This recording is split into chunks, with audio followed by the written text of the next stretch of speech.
Astro Analysis channel. I am your analyst Swayamsita, and in this video we're going to talk about the monthly horoscope for the month of August 2025 for the sign Gemini. So if your ascendant is in Gemini या आपकी लग्न राशि मिथुन है, आप ये guidance follow कर सकते हैं. If your moon sign is Gemini या आपकी चंद्र राशि मिथुन है तो भी आप ये फॉलो कर सकते हैं. सो इस वीडियो में will discuss like health and relationships, education, marriage, your luck, your career and some other special pointers.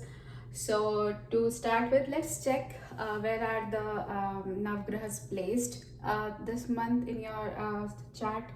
So in your first house of like your body, your confidence, you have Jupiter and Venus, two greatest benefic planets, which is awesome. And then moving on to your second house, you have Sun and Mercury.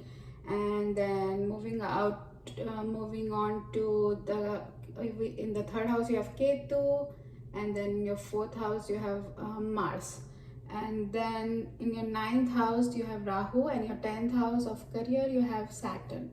So this is the placement, and the major transits I think will be Sun, who is going to move from your second to third house after August 16th, and then Venus, who is going to move into your second house I think on 20th of August. So let's get started. So let's start with your health. So आपके health के house में like सबसे अच्छे like planets बैठे हैं, जैसे दोनों गुरु, देव गुरु, दैत्य गुरु. So your health is going to be good. There are not going to be any health issues.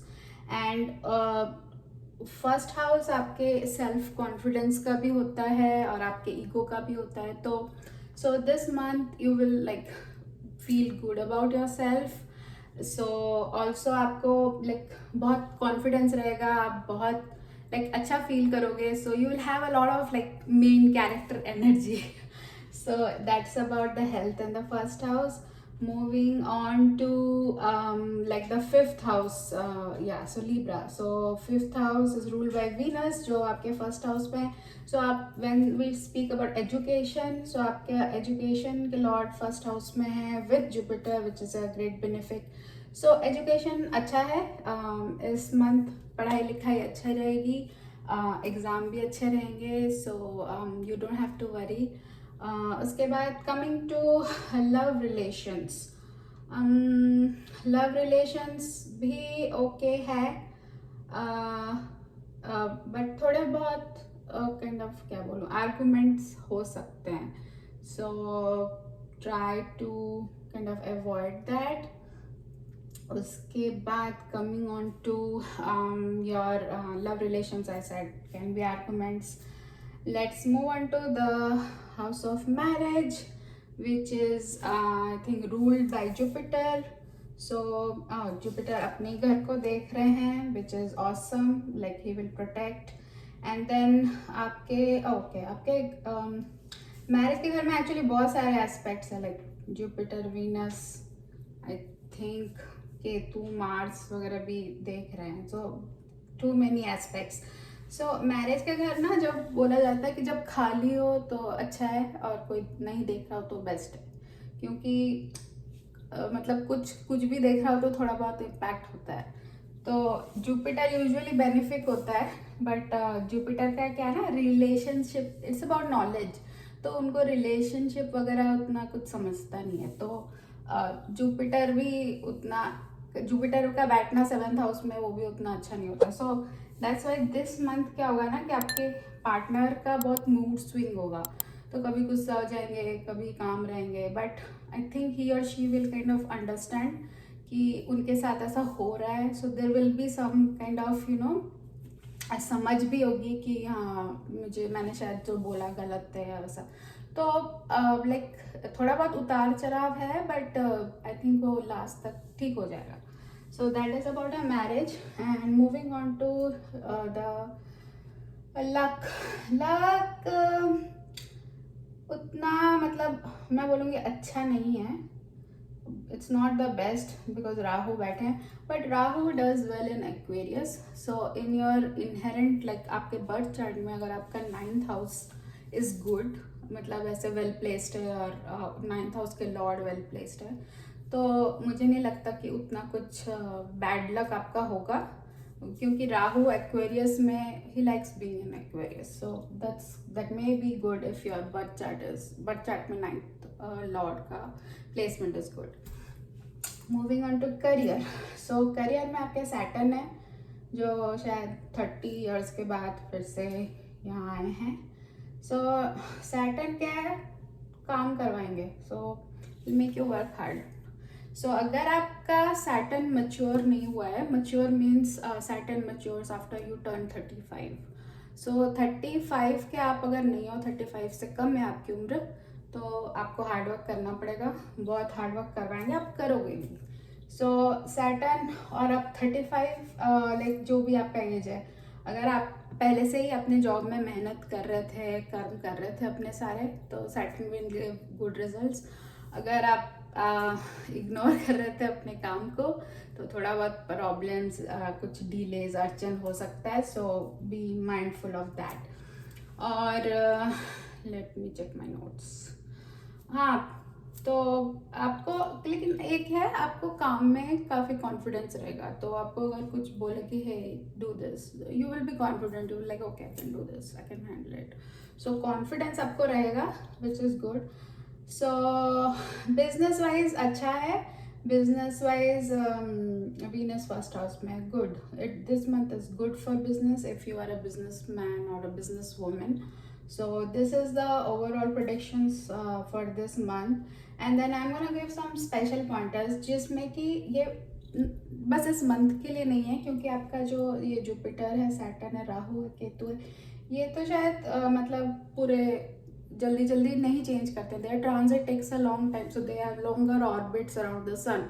तो अर्थ के पास से ट्रांजिट करने में takes a longer time. So for example जैसे Shani, it takes 2.5 years, and Rahu 1.5 years, Ketu. So they are going to be here in this place, this house is in your chart for a long time. So उस basis पे अगर मैं बोलूँ तो देखिए, आपका 9th house में राहु है और सैटर्न आपके 10th हाउस में, और आई थिंक 9th हाउस का लॉर्ड भी सैटर्न ही है. सो इससे क्या होगा ना कि 12th जो मतलब, और 12th हाउस के लॉर्ड आपके वीनस है जो फर्स्ट हाउस में. तो अगर आपके बर्थ चार्ट में आपका आपका कोई महादशा चल रहा है, जैसे वीनस महादशा या सैटर्न महादशा चल रहा है, तो आपका बहुत अच्छा पॉसिबिलिटी है कि आपका जो 12th हाउस होता है वो होता है कि the house of foreign settlement. So आप जैसे कि अगर आप किसी कंट्री में, जैसे कनाडा में PR चाहते हैं, या फिर जर्मनी में परमानेंट रेसिडेंस वगैरह आपके लिए आप ट्राई कर रहे थे, so this period is very good for that. So अगर आपका बर्थ चार्ट भी ठीक है तो so that is when you can kind of get a good decision about permanent settlement. So that's. हाँ, अगर आप H1B पे हैं और आपका प्रायोरिटी डेट कोई ढंग का नहीं है, तो I don't think you can hope for much. So this applies to everyone other than people on H1B. So moving on. हाँ, और 4th हाउस में आपको मार्स है. I think Mars, I don't remember when he is going to transit. Probably sometime in September. तब तक है शायद यहाँ पे. तो इससे क्या होता है ना, घर में थोड़ा कलेश होने का चांस है आपका. आप अगर अपने घर में अभी भी अपने पेरेंट्स के साथ रहते हैं, तो मम्मी से थोड़े झगड़े हो सकते हैं. सो बी माइंडफुल ऑफ दैट. थोड़ा पावर स्ट्रगल हो सकता है. ऑल्सो ये क्या होता है ना, आप लैंड लेके कुछ डील कर सकते हैं, जैसे कुछ लैंड खरीद रहे हैं, ऐसा कुछ वो भी हो सकता है. अब प्लस इस महीने आप बहुत ज़्यादा पेट्रियाटिक फील करोगे, which is kind of great, because 15th August India का इंडिपेंडेंस डे, तो यहाँ आप थोड़ा पेट्रियाटिक वैसे भी फील करोगे. So since Mars is in your 4th house, Mars क्या है ना, आपको बहुत एनर्जाइज कर देते हैं. तो लगता है अच्छा 4th हाउस क्या होता है, अपना कंट्री होता है, अपना घर होता है, तो you will feel very patriotic. And या और राउंड 9th में है ये। अगर आप पोस्ट ग्रेड करना चाहते हैं which is like after graduation like very higher studies, और 9th हाउस उसका भी होता है, तो राहु है, राहु इज अ कारका फॉरेन, एवरीथिंग फॉरेन। सो आपके अगर बर्थ चार्ट अच्छा है तो फॉरेन यूनिवर्सिटीज़ और फॉरेन लाइक कंट्रीज से आपको पढ़ाई के लिए अपॉर्चुनिटीज़ मिल सकती है, which is kind of I think it's a good thing. So I think yeah, that's all for this month. So आप क्या कर सकते हैं उपाय मैं बताऊंगी कि एक तो आप गायत्री मंत्र पढ़िए 108 टाइम्स, अच्छा होता है सुबह।